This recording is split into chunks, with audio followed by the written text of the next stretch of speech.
बच्चों, मैं सुनीता बाई तिवारी, श्री संत गाडगे महाराज हिंदी विद्यालय भुसावल, आज इस वीडियो के माध्यम से पाठ 3 बल तथा दाब, इसके अंतर्गत बल क्या है, संपर्क और असंपर्क बल का क्या अर्थ है, संतुलित और असंतुलित बल किस प्रकार कार्य करते हैं और जड़त्व तथा दाब क्या होते हैं, इन मुद्दों पर चर्चा करेंगे।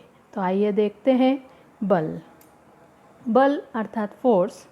बल वह कारक है जो किसी वस्तु को की स्थिति में परिवर्तन ला सकता है, अर्थात उसके कारण वस्तु की विराम अवस्था या गति की अवस्था या उसकी आकृति में परिवर्तन हो सकता है। बल एक सदिश राशि है और इसकी इकाई न्यूटन है।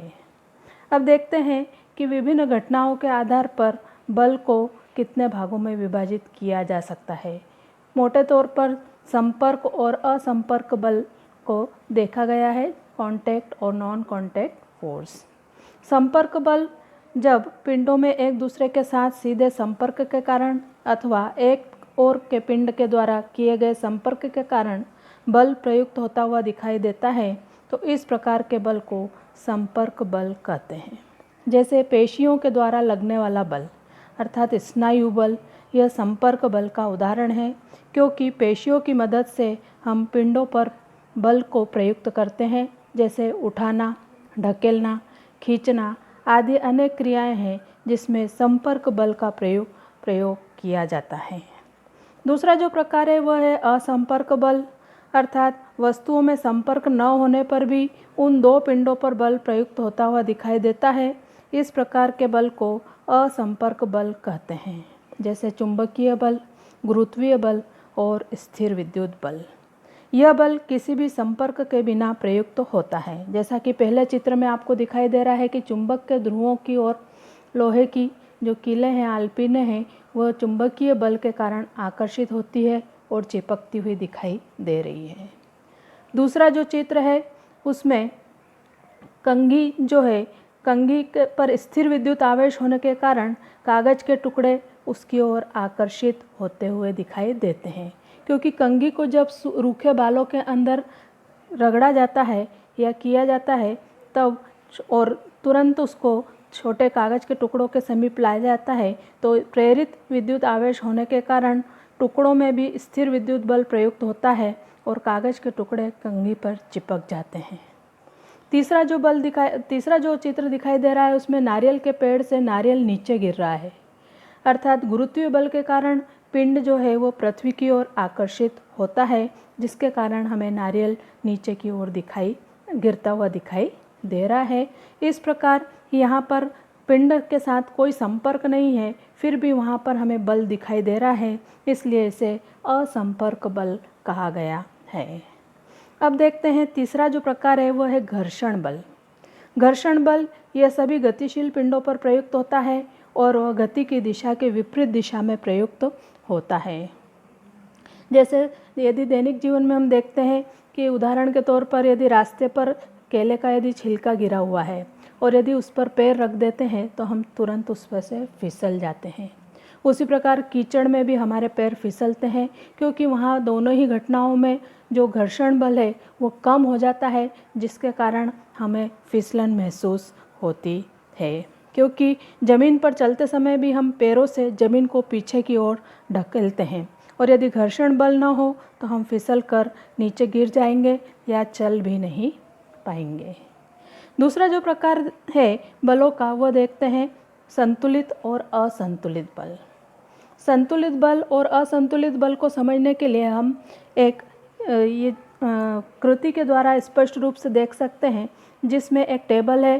टेबल के ऊपर एक खाली खोखा है और खोखे के दोनों ओर से डोरी या मजबूत धागा को बांध दिया गया है। जब उस खोखे को मेज पर रखते हैं और धागा मेज के दोनों बाजुओं की ओर से नीचे की ओर टांग देते हैं और उसके दोनों सिरे पर पल्लड़ों को बांध दिया जाता है। जब दोनों पल्लड़ों में समान द्रव्यमान अर्थात समान वजन वाली कोई वस्तु रखते हैं तो वह खोखे को मेज के ऊपर स्थिर रखता है, अर्थात उस स्थिति में खोखा जो है वो मेज पर स्थिर रहता है जब कौन सी स्थिति में? जब दोनों पल्लड़ों में समान वजन रहता है। किंतु यदि किसी एक पल्लड़ में अधिक वजन वाली वस्तु यदि हम रख देते हैं तो खोका अधिक वजन वाले या अधिक द्रव्यमान वाले पल्लड़े की दिशा में सरकने लगता है। अर्थात खोखे पर दोनों ओर से असमान बल लगने से यहाँ पर असंतुलित बल क्रियाशील होता है। अर्थात पहली स्थिति में जब दोनों पल्लड़ों में समान वजन रखा गया था तो वहाँ पर लगने वाला जो बल था वह संतुलित बल था, और दूसरी स्थिति जब पल्लड़ों में हमने असमान वजन रखा, यानी एक तरफ ज़्यादा वजन दूसरी तरफ कम वजन, तो उस समय लगने वाला जो क्रियाशील बल था वह असंतुलित बल था। इसलिए जो खोखा है वह अधिक वजन की तरफ सरकते हुए दिखाई देता है। अब देखते हैं हम जड़त्व। जड़त्व यह पिंड का एक स्वाभाविक गुणधर्म है जिसमें वह अपनी स्थिति से बाहर आने का जो प्रयास है नहीं कर पाता है, अर्थात वो उसी स्थिति में रहने का प्रयास करता है। यदि वो विराम अवस्था में है तो विराम अवस्था में ही रहने का प्रयास करेगा, गतिशील अवस्था में है तो गतिशील अवस्था में ही रहने का प्रयास करेगा, या किसी दिशा में है तो वो दिशा को भी परिवर्तित नहीं करता है।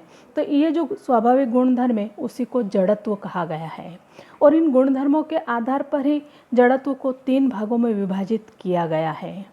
पहला है विराम अवस्था का जड़त्व। पिंड जिस स्वाभाविक गुणधर्म के कारण अपने विराम अवस्था में परिवर्तन नहीं कर सकता उसे विराम अवस्था का जड़त्व कहते हैं। दूसरा है गति का जड़त्व। जिस स्वाभाविक गुणधर्म के कारण पिंड अपनी गतिशील अवस्था में परिवर्तन नहीं कर सकता उसे गति का जड़त्व कहते हैं।